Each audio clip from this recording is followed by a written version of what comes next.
Right. This is something that's going to go down like a crap sandwich. And I know it will. But it's something I've got to say. It's something that needs to be said. Not just for me, but for everyone who's on a spiritual journey. By the end of the video, whether you love me or hate me, fair enough. But I feel like I still have to say this. So, what we believe as pagans, witches and spiritual people, to outsiders, it already seems far-fetched. And maybe it is. We speak about magic and the supernatural like it's an everyday occurrence, because to us it is. And to us with a lived experience, we know it as such. It's a natural thing, and it's as natural as breathing, basically. Those of us who talk with spirits, we kind of become desensitized to doing so. We speak so flippantly about things, and basically anyone new to this is going to think, well, we're off. We've probably lost it or something. But at the end of the day, acceptance doesn't matter. Validation doesn't matter. Or does it? Well, there are so many different theories and takes on things that we can't possibly agree on everything. And so, to an extent, it's fair enough. We won't always be validated. As they say, it is what it is, Let people believe what they want, right? However, there is a fine line here between spirituality and mental health. And even for those of us who do this work on a daily basis and speak with spirits and all this jazz, it's important that we remain grounded and not get carried away, so to speak. You see, when it comes to higher powers like deities, connecting with them is an amazing experience. It's beautiful and we love them, on the whole. A lot of us want to be like them, we admire them so much. And some of us even view them as a sort of spirit family, and there's nothing wrong with that, each their own. However, there seems to be an epidemic of people who are taking this concept one step further. And I'm not talking about having romantic feelings for a deity or a spirit, because we as human beings, we have these sorts of feelings, and it doesn't always mean it's going to be a reciprocated feeling. There's nothing wrong with having those feelings, but that's a topic for another day, okay? This is not about that. No. It's about people who think they are important figures from history and also mythology. Sometimes even the gods themselves reincarnated. Now, truthfully, and it hurts me to be the bearer of bad news, but this is rarely the case, all right? And it seems I have to be the one to give people a kind of reality check, so to speak, when they come to me about this. And I'm tired of doing that. It hurts. Don't like to hurt people's feelings. Now, I need to make this video to put this point across, and I'm not doing it from a place of me thinking I'm better than anyone else, because I'm not. I am someone who is just on my spiritual journey, like most of you guys, okay? And nobody knows everything. I'm not a person who likes to belittle people, and I don't like to belittle other people's beliefs either. Nobody should do that, ever. But there is this fine line between fantasy and reality, and it's concerning me right now just how blurred that line seems to be. And basically, that's why I'm making this video. So, from my experience, why does this happen then? Well, let's get into it.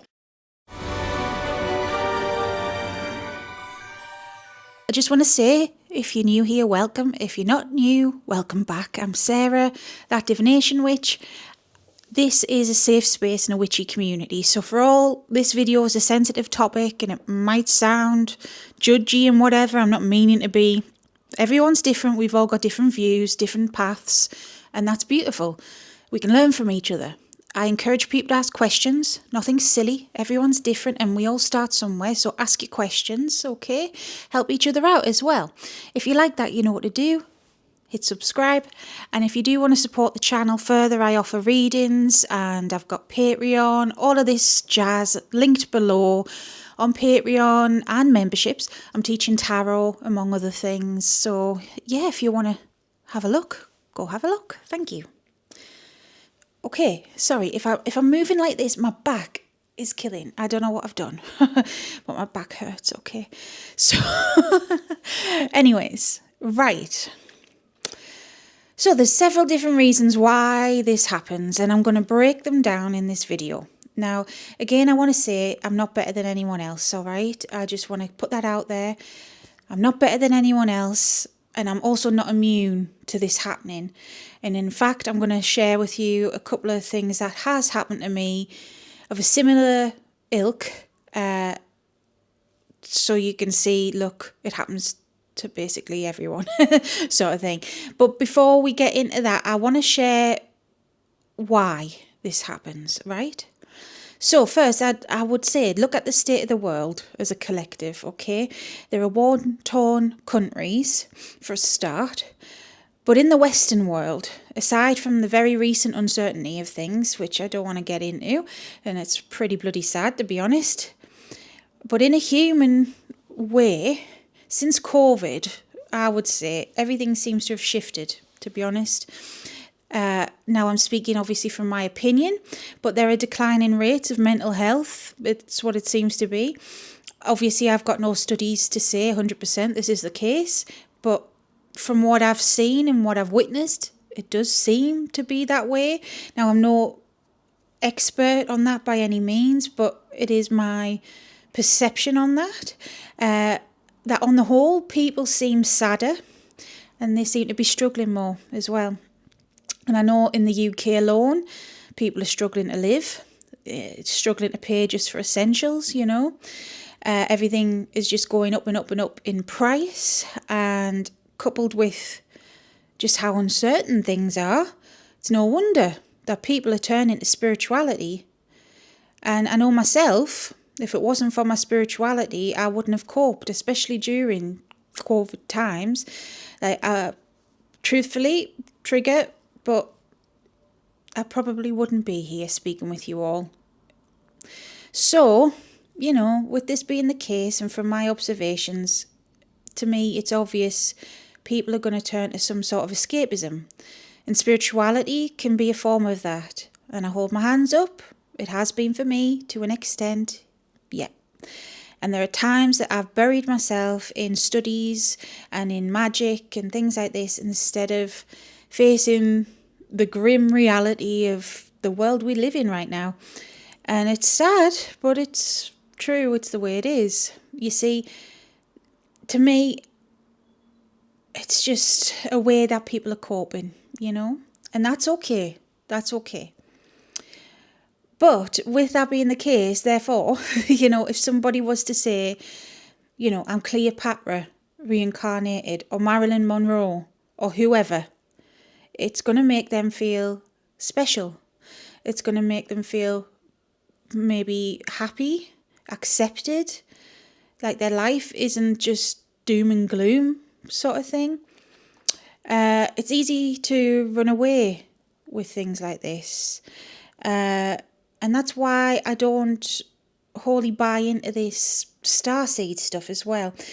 That's just an example, the starseed stuff. I'm not saying it doesn't have some grains of truth in it, of course not, but we're still human beings and we're living human lives and we've got human things to do, you know. Over the years, I've had a lot of people come to me thinking they were mythological people in a past life, that they were gods reincarnated or children of gods, or they were mythical beings like dragons and fairies, even vampires. And the whole vampire thing, just to add, that stuff came about recently to me because of the vampire video that I did, because there are people out there who are psychic vampires. And yes, there are psychic vampiric occult practices out there, and there are vampiric spirits out there as well. But no, you are not somebody who needs to drink blood to live. Like, I'm sorry, but no, you're a human being. That's just not it. And on the back of that video, I got some people like that coming at me, and it's like, I'm open-minded, but that's not, you know. You see, we're human beings. We're all human beings, and humans are special, to be honest. We are special, and we don't see it. Now, why don't we see it? Well, it's because our natural abilities and our intuition have all been disconnected. So when you go on a spiritual journey, as time goes by, these things start to wake up. Now, I myself, I talk about fantastical things on the channel. I speak with spirits and deities almost daily for other people. I'm grateful to do it as well. Of course I am, because it's something that I love doing. But I've also gotten backlash for that too. I've gotten people thinking I'm crazy for my beliefs, and that's fair enough. We must all be open to criticism, to an extent, of course. After all, I'm showing criticism right now, making this video, I suppose. But the difference is, if I had to compare myself to people who do this, and I hate to do it, but I feel I have to give context. I don't sit here and say that I'm the Oracle of Delphi or something like that. I don't say that I am unique and have this superpower, because I don't. Yes, I have clairvoyance and other abilities. However, this is ability I unlocked over time. An unpopular opinion, all human beings have this capability, and we can unlock our psychic gifts with enough time and effort and persistence. Because we are naturally psychic beings, and we are naturally connected, and that's what we're meant to be. But it's society that has separated us, because there is no such thing as being born a witch or being born a medium. Some people may be more open than others as a child, depending on several factors like your family, your upbringing, things like this. But it doesn't mean that you can't unlock your potential and work on this in the future. Anyways, back to the point. People want to be special because they don't feel special. Well, work on it. Work on your abilities. Work on your gifts. Work on yourself. Put the time and effort in, because you are special. We are all special in our own ways. And yes, I'm talking to you who are listening or watching. All of us. We've all had past lives. Well, 99% of us. You've probably had some great ones as well. Maybe you were a witch in another life, or somebody spiritual. At the end of the day, who truly knows? But I highly doubt you were someone like Anne Boleyn. And that leads me on to another point. When it comes to deity work, deities will sometimes tell you things to test you. Especially deities that are naturally tricksters by nature. Loki is a good example of this. I've seen him tell people fantastic things that just were not true. Asmodeus, I know for a fact he's done the same to several people, telling people that they are Sarah, and I don't mean me. Sarah, if you don't know, was his partner in the mythologies, and she's special to him, you know. I've also seen it where people think they're a mythological lover of a deity, like Adonis to an Aphrodite, for example. I've had that before. And we're told these things on purpose. And it's to test our resolve and our discernment. Will we blindly trust them? Will we let our ego take over? Because let's face it, ego is a powerful thing. We all need the ego to survive, but we can also be blinded by it. It's like how people want to be famous no matter what. There's some people who are driven like that, you know, because they're acting from their ego. And this leads back to the point I made before about validation. It is seeking validation, but on an extreme scale. Because when people love me and accept me, then I can accept myself, right? Like, that's the way it seems to work. I've been tested like this myself in a similar way. A couple of years back, it was Artemis and Hecate testing me. And Artemis at the time reached out to me to work with me, telling me I was one of her companions from a past life and that I was a high priestess and she wanted me to be that again. But I pushed back on that and I questioned her, and I questioned why she would suddenly say this to me and give me all this fantastical information, you know. And it was a test. It was a test of ego by Artemis and Hecate to see if I would succumb to that, basically, and work from it. Now, another reason we're shown things like this is because we might resonate from the stories themselves. Now, this is an example that I've recently came across. It's not, look, when I'm giving these examples, I just want to say I'm not getting at anybody, all right? But this example is somebody who thinks they could be Cassandra from the Greek myths. Cassandra was a prophetess who was cursed to never be believed. Any of her prophecies, nobody believed her. And she predicted the fall of Troy, you know, the Trojan horse, all of that. She predicted that would happen and nobody listened to her, and then it happened. Somebody, you know, came to me resonating with that, and that's fair enough, okay, whatever. You know, I'm not making fun of them or anything like that, but what I felt with that, and I've got an example of what happened with myself as well, but what I felt is that they were maybe resonating with the tale of Cassandra. It's not that they were literally Cassandra. It's more you're resonating about being taken for granted and about being not believed and not heard and not listened to in the same sort of way. Now, my personal experience was something similar to this as well, because like I say, I've been tested on this. I was shown a past life in Pendle. Pendle's a place in the UK where some famous witch trials happened, okay? There was a woman called Alice Nutter who wasn't even a witch, and she was killed on the back of all of this. She was scapegoated because some people didn't like her and they wanted rid of her, basically. And I was shown in a reading I got years back from someone else, and also doing regressions myself to see, I was shown that I was Alice Nutter. But do I think that really? Do I truly believe that I was Alice Nutter? No, I don't. But I do find resonance with her story and with who she was as a person. And, I admire her, actually. But the chances of me being her are like slim to none.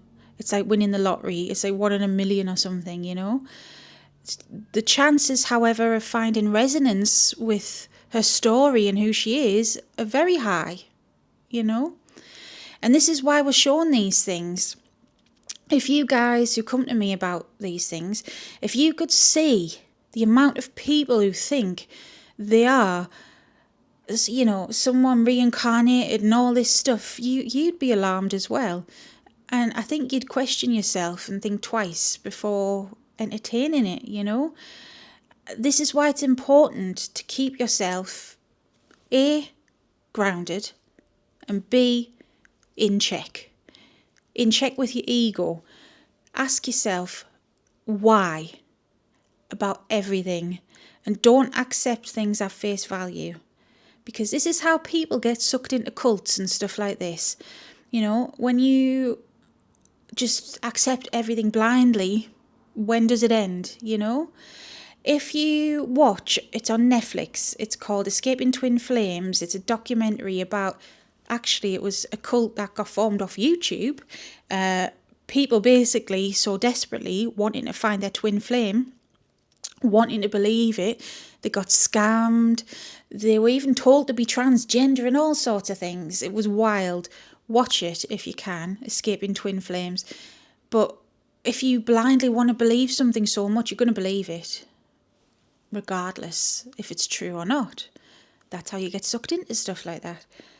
But like I said, all right, I'm not making this video to put myself above anyone or judge anyone. I'm making it to be real and be practical and to just speak openly with you all, because this needs to be said. there's so many people getting carried away here, and it's more common than people realise. It's just I'm in a position where I'm a reader. I come across this more than others. And I'm sick of being the bad guy. But the thing is as well, though, look, sometimes being ourselves is the most special thing that we can be, all right? We can have connections with deities and other beings, and we can grow our spiritual abilities and intuition. We can do fantastic things, and that doesn't mean that we have to lose ourselves. You don't have to be somebody fantastic from history to be fantastic. Be fantastic now, Something that's came through to me recently is kind of that message, and it came through to me in a reading. It was either Anana or Hecate, or maybe both of them said it in their own way to me. But it was basically, regardless of who or what we were in a past life, regardless of that, it's in the past. We are here in the now, and we need to focus on our life now and who we are now. Living in the past, you're going to miss out on the future. So, with that being said, yes, there are times when past life readings, I do them myself.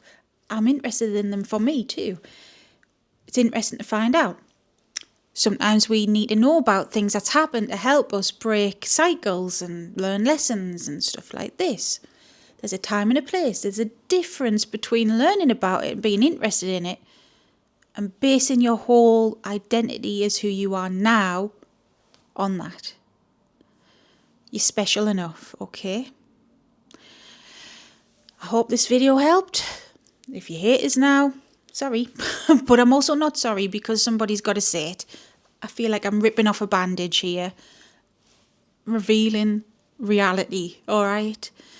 I love yous, okay? I appreciate yous, and I just want yous to be safe out there. There's so many pitfalls, there's so many bullshit things out there. That's why I'm sharing this. If you made it this far and if you liked it, you know what to do. Hit subscribe. If there's anything you want to add, put it in the comments, Yeah, and until next time, stay safe, stay witchy. Bye.